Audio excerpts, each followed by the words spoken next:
Hello everyone, welcome to Midweek. I hope you're having a great week. Today it is December 6th and we are fast approaching the end of the year and yes, Christmas and all of the good stuff. 40 years ago when I started pastoring, we began to observe Advent readings and lighting the candle. I've never grown up, frankly, nor participated in what you would consider like a liturgical church, but I like Advent. I actually like a lot of kind of what the liturgical church does with calendars, and sometimes I actually follow some of those. But in terms of instituting it bringing it into the church, typically Good Friday, Advent, some of those things are maybe where I, exercise my liturgical vein. Sometimes people have asked me, say, why do we do Advent? I thought that was in liturgical churches. I've had some pushback. I think some feel like if you light a candle, it says something that you don't want to say. I don't want to walk into any of those. It's not our intention. I like the concept of Advent, the coming of Christ, anticipating the coming of Christ. And I would just offer to you three simple things that I always utilize in this Advent season. One is it's a period of reflection. You're reflecting back on the coming of Christ. You're reflecting on his incarnation. You're reflecting on his gift. You're reflecting on his humility. But you're also reflecting on this past year. What has God done? As I look back in our church, there's all kinds of things that the Lord has done in 23. Generosity of our church is remarkable. The salvations, people that have come to Christ this year, new folks that have begun attending our church, ministries that have launched, some that have expanded. I could go on forever. But if I don't ever pause and reflect on those, it's kind of easy to get into next up, what are we doing next? What's coming? And that pause, that, if you will, spiritual Selah, that moment of rest, where we just kind of reflect back, all the way back to the coming of Christ. We do it once a month when we practice communion. That's kind of what Advent, that's part of Advent, is reflecting back and just pausing for a moment. I would even encourage you to write it down, journal it out. Just spend some time pausing. What has God done this year in us, in me? How have I grown? How have I overcome certain challenges? What answers to prayer did God bring? What challenges did he solve? If you don't ever reflect, you'll probably never reflect on those types of things. I think another aspect, secondly, in this Advent season is not only the reflection, but the joyful anticipation. Sometimes you'll see certain candles, the third one will be pink. In the church kind of color scheme, no, not Baptist, we don't have color schemes, but in the liturgical church, pink would be a color of joy. And so sometimes if you ever see an Advent wreath and that third one, it's the third week, that's coming up, and they might like that one, it might be one of joy.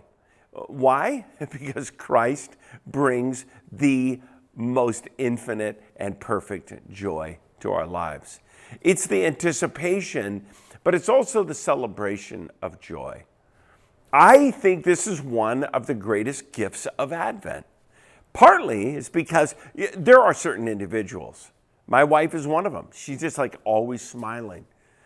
But there are a lot of others that the weariness of their life, the news of the day, it just shows on their face. And if you just pause for a moment and say, what do I have to be joyful for? What has God done? How has he brought a joy to my life that is, if you will, unspeakable and unstoppable? That work of Christ, that anticipation. I think now we can also move not just to the coming of Christ, the first one, but the second coming of Christ, that joyful anticipation. One day Jesus is going to return. And by the way, prior to that, the joyful anticipation that next year God has things in store for us. God is going to do beautiful and powerful things in our kids' life. God's going to do things in our family, and we can live in the joyful anticipation that God is always prevailing, going before, a grace that acts before we enter into it. Every day, I wake with that anticipation.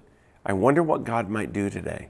That's the joyful anticipation that happens in this Advent season. The last one of the cycle, and I know that you have 4 weeks, and there's other aspects of it: love, joy, hope, and peace, and then the Christ candle. But in terms of categories, I think of last one is what I call hopeful expectation.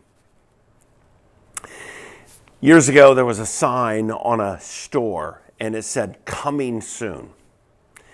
I drove by that store 1 month, 3 months, 6 months, a year. I think it went 4 or 5 years, and it still said "coming soon," and nothing ever came.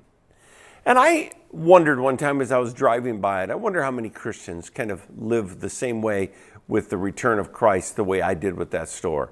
I started not believing the sign. At first, when it said "coming soon," I was like, oh, this is going to be great. What's going to go there? I was excited about some new store right in our neighborhood. And then after 3 months, 6 months, a year, a couple of years, you know what? I quit looking at the sign. I quit living with hopefulness. I began to disregard it. My friend, don't let that happen to you with Christ.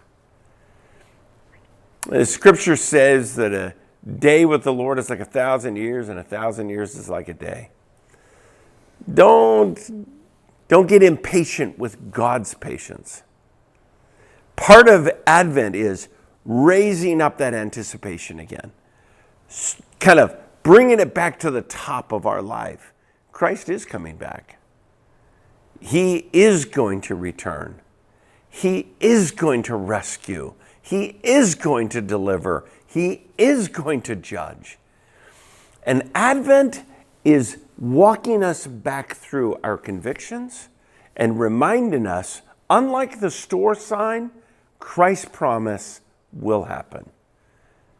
But I think a lot of us can begin to think about the return of Christ the way I thought about that sign. I don't know if anything's ever going to happen. Advent is that time to remind us the first coming of Christ guarantees the second coming of Christ. And if that's the case, then this is a season of anticipation and joy.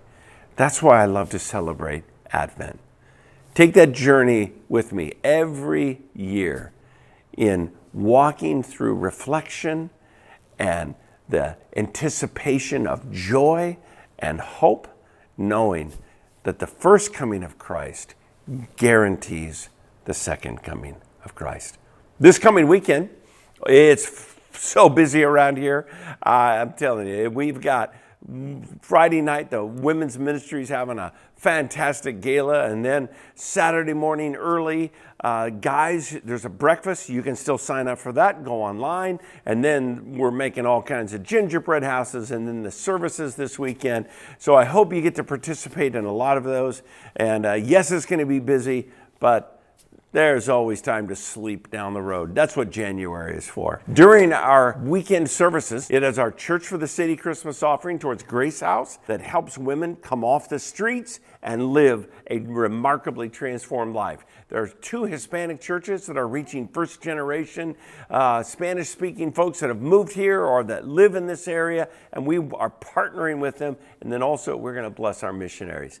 Thanks so much for participating in our Christmas offering. It is an incredible blessing that you give through the grace of your generosity. I hope you enjoy this week and anticipate the joy and the hope of Christ. God bless you. We love you. We'll see you this weekend.